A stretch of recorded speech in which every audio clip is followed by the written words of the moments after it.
Kindly sit down. Maraming salamat po. Secretary Pauline Jean Rosel Ubial of the Department of Health, Secretary Delphine Lorenzana, the Department of National Defense, Secretary Ivasco, the Office of the Cabinet Secretary, Director General Isidro La Peña, Philippine Drug Enforcement Agency, Mr. Wang Rulun. Mr. Wang, please accept my gratitude and that of the Filipino people. Governor Sarina Umale, Mayor Adrien May Cuevas, Lieutenant Ricardo Visaya, Lieutenant General Eduardo Anyo, the other members of the Mega Drug Abuse Treatment Rehabilitation Center, beloved workers in government, my beloved also countrymen. When you are a friend, you do not treat him badly before the public. You do not humiliate an ally. And at all costs, you must save the friendship as an ally and friend so that you can help each other in the world of geopolitics. Alam mo, what hurt me so much was really, and because I know the gravity of the problem, I was mayor for 23 years in Davao City. Kaya alam ko kung gaano kalalim ang laro. But I was not really expecting it as terribly as it would come to me when I became president. I was very strict in Davao. Totoo yan. There are allegations of extrajudicial killings. But, we cannot dwell on our sins if there are any. We have to dwell on what to do to improve the situation, especially if it is the country does it at stake. Ang pagkaalam ko kasi seryoso. That's why when I became mayor, I said, for those of you who would want to destroy the young and deprive us of our generation, I will kill you. Simply. And if you destroy my country, just the same, I will kill you. Because both the Filipino people, the young ones, now in grade 6, grade 5, at ang aking bayan, kung hayaan ko, magkakaproblema ako. Magkakaproblema ako sa bayan ko, it will go down crashing. It will become a failed state like what happened in Latin America. A lot of them. By the way, Ion Grillo, who wrote the gangster on about the drug wars in South America, is a favorite bestseller author of the book. He has come upon the invitation of somebody I do not know, but he will be here tomorrow. And I would be happy if he'd be allowed to say things in public of what was really the things that he wrote about. But anyway, ganito yan. Kung kaibigan mo, wag mo akong pahiyaan. Instead of helping me, just like this good Samaritan, na walang, he just came out of nowhere and went to my office and said that he would help me solve the drug problem because he heard that, Duterte, instead of killing the drug people, why don't he just, build something like this? I became mayor midterm. I am operating on a budget that was prepared by my predecessor, which was prepared last year. The budget for next year, as everybody knows here, is being prepared now. It is in Congress, and it will become operational next year. Pumasok ako midterm. Sabi nga nila, bottoms up. So when I became president, all that was left for me to spend was the operating expenses only. MOOE lang ako, wala nang iba. So, saan ako maghanap ng pera? I cannot get the money from the armed forces and transfer it to Secretary Ubial and tell her, you use that money. Because that would be robbing Peter to pay Paul. Hindi ko pa magamit kung saan specific. So, wala akong magawa to swallow lahat na. But then, let me warn you. Drugs is a very virulent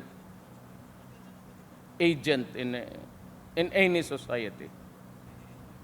The campaign against drug will continue to the last day of my term. I will not stop until the last drug pusher is out of the street and the last drug lord or king killed. Yan ang pangako ko sa inyo. I don't care about media, whether it's international. That's not my problem anymore. Elections are over, and what I need to do is just to comply with my promise. Remember that I promised the country that if elected, I would do away with graft and corruption. And it will be done, I assure you. I give you my solemn promise. Then, drugs, with the help, of course, of the good souls in this planet, we will overcome and make it. Basta sa panahon ko, tatapusin ko ito. Kung hindi ako matapos, okay lang. You know, we live by our destiny in this planet. So nakita ko sa Davao, nung naging presidente ako, same. I said, now this time, I addressed myself to the country. Yung lumaban sa, no, you know, the first 6 weeks ng assumption ko sa office, hindi amin yun. Hindi sa gobyerno yun. Hindi kami magbabalot ng tao ng plastic. We are not producing mummies in this. Sa Egypt lang yun. Those were tortures. And if you are a government man, why would you waste your time wrapping a carcass there for nothing? If you want a drug, don't kill him, shoot him dead. Why do you have to waste your time? Actually, it was done. Remember, I implicated some generals in the armed forces of the Philippines. I fired about 6 upon assumption. And I have many things to say, maybe in a few days. Yung lumaban, those who choose to fight, were killed. My orders are very specific. Go and find them, apprehend them, arrest them. If they choose to fight violently, and you find yourself in danger, as a soldier and as a military man, go ahead and kill him. That's about. That's the law. I was all along using the law. And why would these idiots now crucify me by saying, if you destroy my country, I will kill you? Find any other national of any country who would find something wrong in that statement. And as I said, that if you destroy the youth of my land, I will kill you. There is no law at all, not even the United Nations. And ang masakit dyan, they kept on threatening me. Most of them were outside. And always they would say, we will bring you to the International Court of Justice. How stupid can you get? The one saying it, the United States of America, is not even a signatory of the International Criminal Court. Then why are you using a term in the charter of an organization of which you are not a member? And what about killing? I said early on it was the purging and the cleansing. Then came those who chose to fight. But yung mga tao na tumago at naghintay ng opportunity for a rehab or something good along the way, baka may makukuha sila, yun yung dadating dito. Those who choose to fight it out, made a stand, they are there in the memorials and cemetery. I am sorry for them. But I will not hesitate to do whatever it is necessary to save my country. Sabihin ko sa inyo, even if I will rot in prison, so be it. Yan na lang ang pinaka-contribute ko sa, wala naman akong ibinigay sa bayan ko. I am not with credentials. I finished kindergarten to, I never got beyond the 7, 75, 76, 77, 75, 76. Yeah, but sometimes, even with the minimum or the barest minimum of know-how, I can perhaps do something for my country. But no. Pumasok kayo sa ibang bagay, wag dito. Putang ina, talagang papatayin ko kayo. Kaya mo yan sila,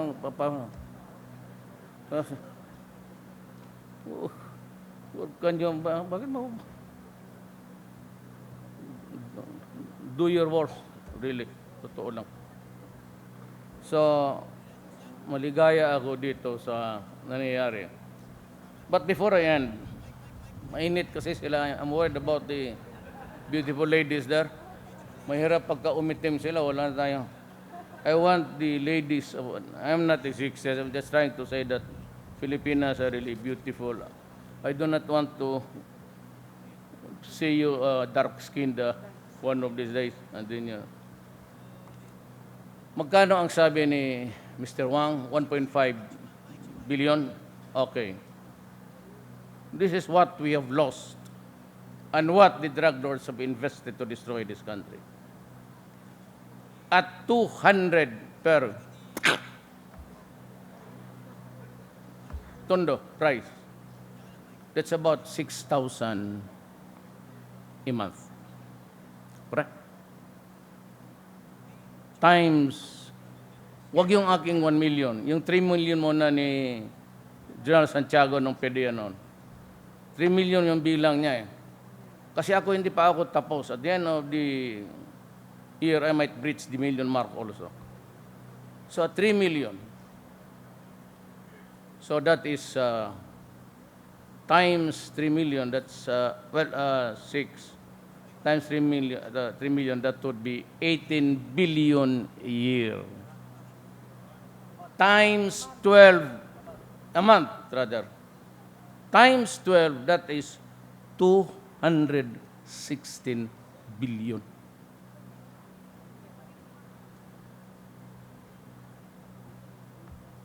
Magkano ito? 1.5. So how much? Kaya maraming property, mga hotel, barko, lahat na nandyan sa kanila. And I said, they invested on the lives and sanity of the Filipino. Kung hindi kita mapatay, and do we have that 1.5 at our disposal? Maybe we have the money. Maybe we don't have it. But then, let us say next year. Again, if I can get hold of 1.5, maybe I will also build another one, this time, somewhere in the Visayas. But I'm sure, kasi may turn over ang PAGCOR 5 billion kagabi. Si Andrea,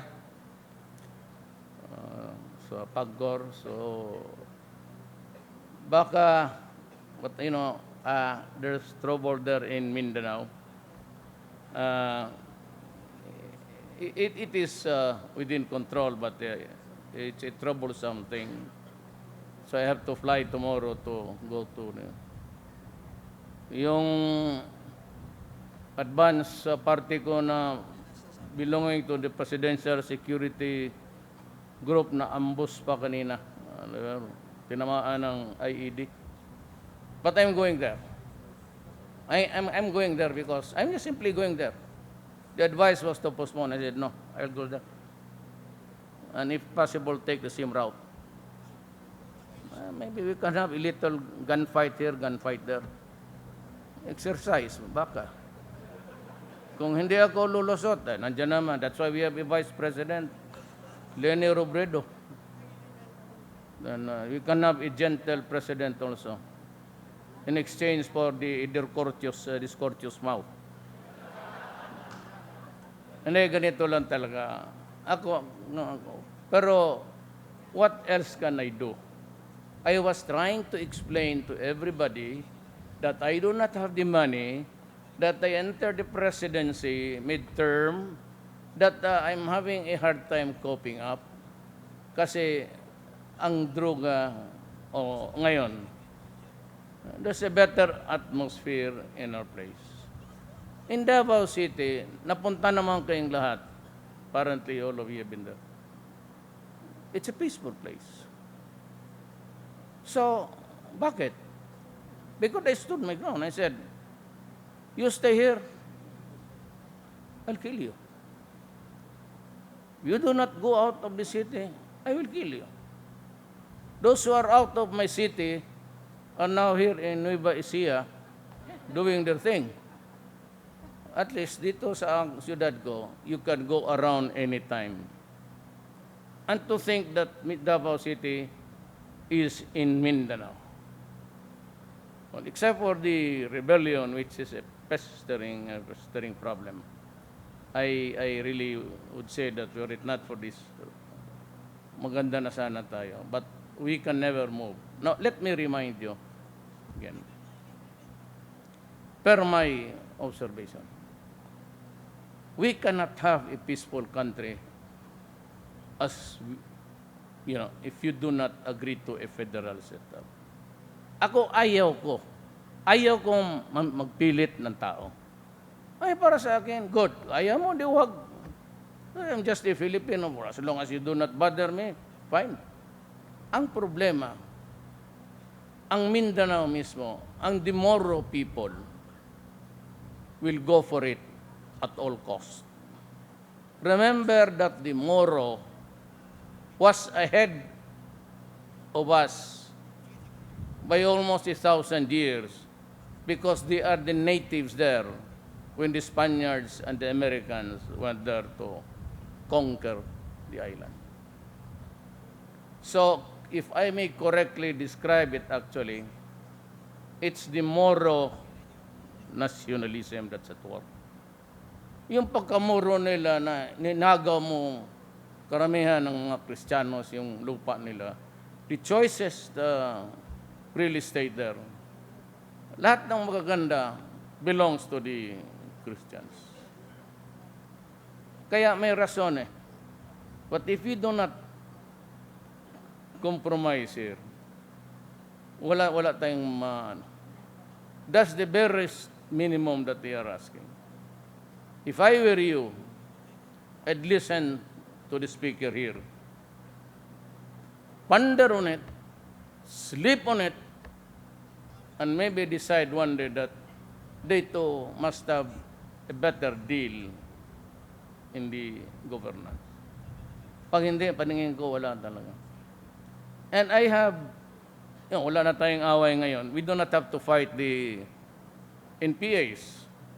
They are probably here, nandito yung nakikinig. Bakit sigurong dyan sa likod.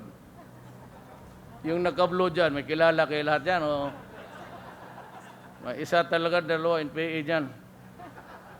Jesus. Wala naman tayong away. So, I can pour all the troops there. When I was 4 days ago, I was in Polo. Ito ba naman ang tanong sa akin ng media? This is the 6th time that you have visited the place. You are donning medals. Hanggang dito ka na lang ba? There's really no problem. I can order the invasion of Hulo and give the order, the last man standing. I can burn Hulo. I can burn Basilan. Bomb everything there. Lahat na bahay makita ko. With the howitzers and the... But what would it bring us? If you think that I will wipe out humanity there, we will at last enjoy the blessings of peace. What you will get in return will be terrorism. And mind you that Maote there, who is fighting the government troops now, and there's a raging battle going on. And I said, yung advance party ng security ko, pinutok ng IED. I have to go to the hospitals to visit them tomorrow. That's why I have to go home tonight. I have to fly back. Yun ang kasama rin ang the Reds. Mabutit na lang yan, nagkapaghinga na tayo, nag-uusap na tayo. At least there's a respite. For the nonce, we can rest. There's no doubt about it. I can fight the whole year round. May pera ang gobyerno, may taxes eh. But for how long? And at what cost? So, kayong nakakaintindi sa akin, you're too near the left, you're too near with Ms. Wari. But of course, I never liked it, but when I became vice mayor of Davao City, he went around Mindanao strutting with firearms. So I said, no, you cannot enter my city with arms. It's simply not... So nakaintindihan kami, we are fast friends. And we are talking.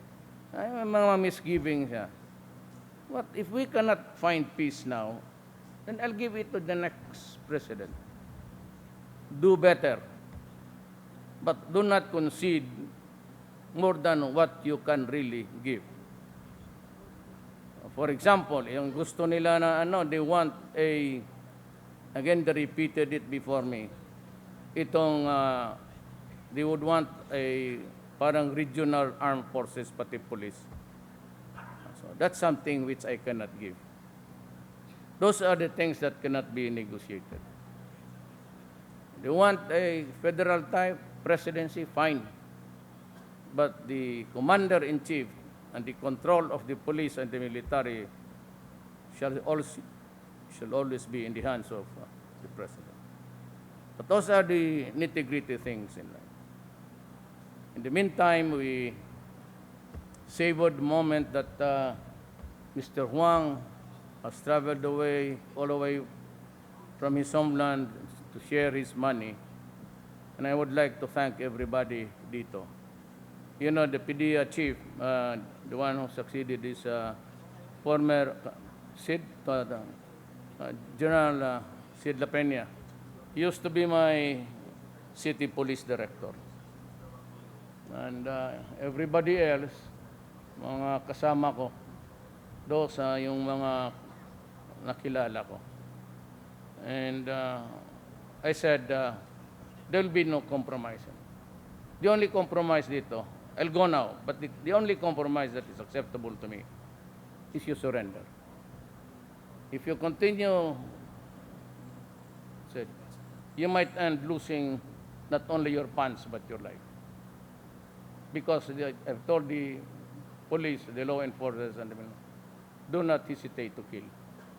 Especially if you think that your life is in danger. So, para maintindihan ng lahat, gano'n, maraming patay, so be it. The most sensible way to deal with the patay is ilibing mo para hindi mangamoy.